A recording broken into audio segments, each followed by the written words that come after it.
ప్రియతమ ముఖ్యమంత్రి గారు late YS Rajasekhara Reddy గారు చనిపోయారు కర్నూలు జిల్లాలోనే ఫారెస్ట్లో హెలికాప్టర్ క్రాష్లో. అంతకు ముందే పెద్ద వరద వచ్చింది కదండి, అప్పుడు మీరు కూడా చూపించారు, ఒక మెట్టు కూడా మునిగినట్లుగా చెప్పింది. వాళ్ళు కట్టుబట్టలతోనే నిక్కిని తీసుకొని నాన్న అమ్మ పైకి వెళ్ళిపోయారు, పిల్లలు ఫస్ట్ ఫ్లోర్కి వెళ్ళిపోయారు. నెక్స్ట్ 30 minutes to 40 minutes 30 నిమిషాల నుంచి 40 నిమిషాల లోపల ఒక 7-8 అడుగులు నీళ్ళు వచ్చేసాయి ఇంట్లో. 7-8 అడుగులు నీళ్ళు, 7-8 అడుగులు నీళ్ళు చాలుగా ఇంకా అంత నాశనం చేయడానికి ఇంత కూడా నీట్గా క్లీన్ చేసి పెట్టుకున్నాను. సో నేను బ్లెస్సి ఆ ఇంటికి వెళ్ళిన తర్వాత మోకరించి ప్రార్థన చేయటం మోకరించినప్పుడు అపవాది మాట్లాడటం ప్రారంభించాడు. సమస్యలు అపవాది మాట్లాడతాడు. ముఖ్యంగా చాలా పెద్ద కష్టం కానీ తీవ్రమైన ఇబ్బందులలో ఉంటే సాతాను మాట్లాడుతూ ఉంటాడు. మీకు కూడా అనుభవం ఉంటుంది.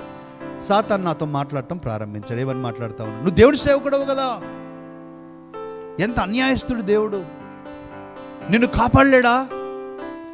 మీ ఇంటికి మాత్రం వరద రాకుండా పక్కింట్లో వరద రావచ్చు కదా, దేవుడు మిమ్మల్ని ప్రొటెక్షన్ చేయొచ్చు కదా, ఇంత అన్యాయం చేశాడు, ఏం చేస్తారు మీరు ఇప్పుడు అని ఈ విధంగా అన్ని నెగిటివ్ మాటలన్నీ చెవులో వినిపిస్తా ఉన్నాయి. నేను బ్లెస్ ఇద్దరం కలిసి ఒకే మాట ప్రభుతో చెప్పాను. ప్రియులారా, ప్రభుతో నేను చెప్పినటువంటి మాట ఏమిటంటే, ప్రభువా నీకు తెలియకుండా ఇది జరగల, నీకు తెలిసే జరిగింది, నువ్వు అనుమతించావు, you have allowed it and we accept it. మేము అంగీకరిస్తూ ఉన్నాం. వ్యతిరేకముగా ఒక్క మాట కూడా మాట్లాడడం ప్రభువా, మేము నీ చిత్తానుసారంగా మమ్మల్ని నడిపించు అని మమ్మల్ని మేము ప్రేయర్ చేసుకొని ప్రభుకు సమర్పించుకున్నాం.